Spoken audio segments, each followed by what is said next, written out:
Hey everyone, it's Chris here from Everyday Survival Gear, and today we're going to do something a little bit different. We're going to look at a knife. I haven't done a knife review in a very long time. I'm not going to take it outside or anything. We're just going to talk about the specs and the branding and whatnot. So basically, this is a Eafengrow. It's spelled E-A-F-E-N Grow. So it's an Eafengrow EF910. So that's the knife there.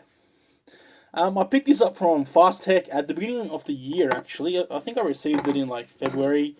And the reason why I'm doing this now, like 10 months later, is because I really like this knife. I don't know what it is, but it's kind of been my go-to knife now for quite a while. So yeah, we'll run over the specs and stuff and what I like about it. So basically, yeah, the branding is Eafengrow. There's not like 1,000 places where you can get them, but you can pick it up on Fast Tech. I'll leave a link in the description. Also, AliExpress does sell them, but they're a little bit more expensive there. I paid like 16 US dollars for this knife, so I think it was a really, really good buy. It's an awesome looking knife too. It could be a clone or a knockoff of another knife, I'm not sure. If you guys know what knife it is, just tell me, because I've been looking around to see where the design's taken from, and I couldn't find it. I found one called Steel. I am a big fan of Cold Steel, actually. This is a Cold Steel I just got the other week. So I found a design that looks similar, that's made by Cold Steel, but it's not exactly the same. So I'm not sure whether like they designed this themselves or what. So yeah, we'll run over the specs, I guess. What should we go over further? So first of all, it's got this little flipper here. It's got the little thumb stud. I should probably put the camera up a tiny bit. It does have a choil here, so you can choke on it. Choke on this. Sorry, that's the choil there. Bleh. And that's the jimping. So the jimping's actually pretty nice. You see, I'm pushing down pretty hard, and it's pretty good. The choil itself, the choke, it's okay, but I've got pretty fat fingers, so if I left my finger there, you can see it's kind of hitting it. If I wanted to get up really close, I'll just, because it's got like a little guard here anyway, I'll hold it like that. I wouldn't really hold it as that way myself. Stainless steel clip and a thumb hole, so it's got no thumb stud, but it does have a hole, which does make it a little bit easier to open. So yeah, obviously using the flipper is like a lot quicker. It does also have bearings, so there's some sort of bearing system in there. I did try and get it apart. It did look like it was a T Torx, but I couldn't get it off. Probably Loctite it on there, and it's not really worth it to me to undo it anyway. So we'll leave the knife upside down so you guys can have a quick look. So the thing is, right, does it say on the blade? No, it doesn't say. Thought it did. There. What the hell am I looking at, boy? D2. So apparently the blade edge is fine. So as you guys can see, the blade type is a drop point. So it is a drop point. The hardness is 58 to 59 HRC, and it is apparently supposed to be D2 steel. So I haven't actually sharpened this since I received it, and I have been using it on and off. Well, not really on and off. I've been using it pretty consistently for the past, like, I don't know how long is that, like 10 months.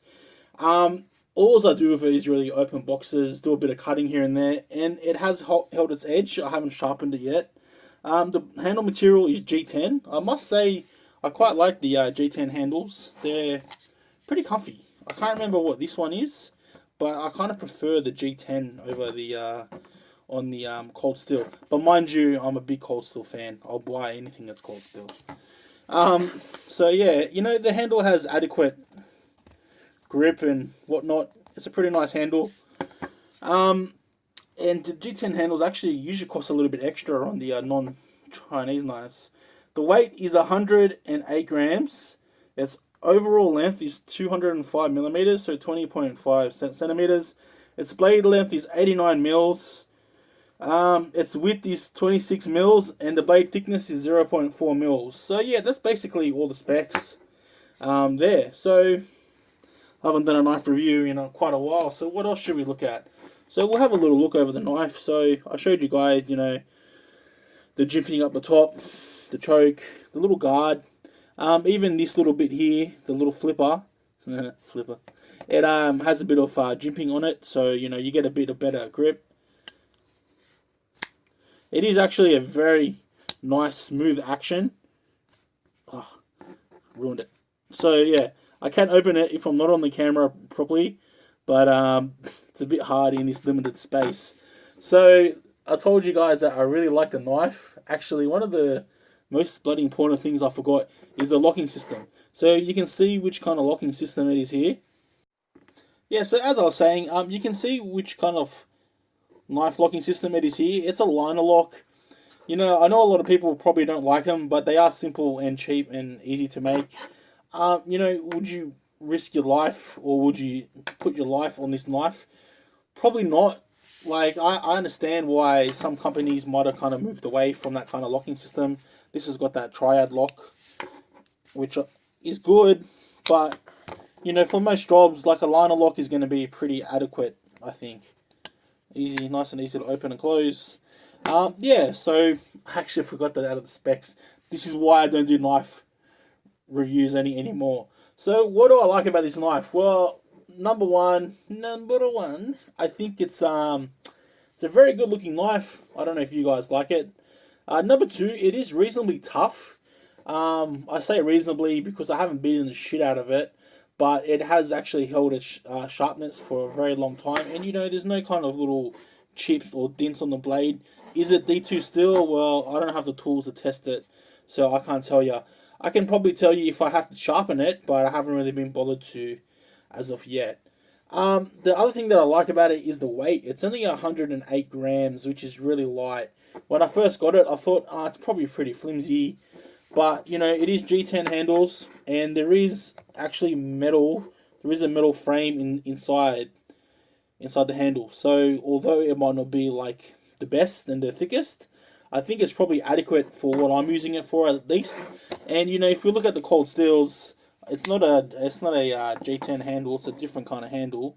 But you see there's no metal inside there. So, yeah, obviously, you probably can't compare the two. But price-wise, they are pretty similar. I think I only paid like $22 for the cold steel. And this was like 16, 17 bucks. So, yeah. So overall, I actually quite enjoy this knife. You know, probably if it had a thumb stud, I'd like it a little bit better. But that isn't too bad. I guess we can probably do a sharpness test. Probably pointless, but I don't know. So, we've got a bit of paper. It still cuts it. It's not the sharpest, obviously, but it's not bad. Ooh, that is pretty thin up there, but yeah, it seems to cut it pretty sweet. I think it has a bit of a dull spot somewhere there. Let me feel it. Yeah, about. I don't know if it's that or the paper. Let's try it with the cold steel. And cold steel does it pretty easy. Oh no, maybe it's just the bloody paper. I should be holding it further away, right? Unsubscribe. Let's try it. Nah. So yeah, it's not like overly crazy sharp, but after 10 months, like, yeah, it's gonna wear out. So it is what it is. It can still like kind of cut hair. I shouldn't do this with my left hand because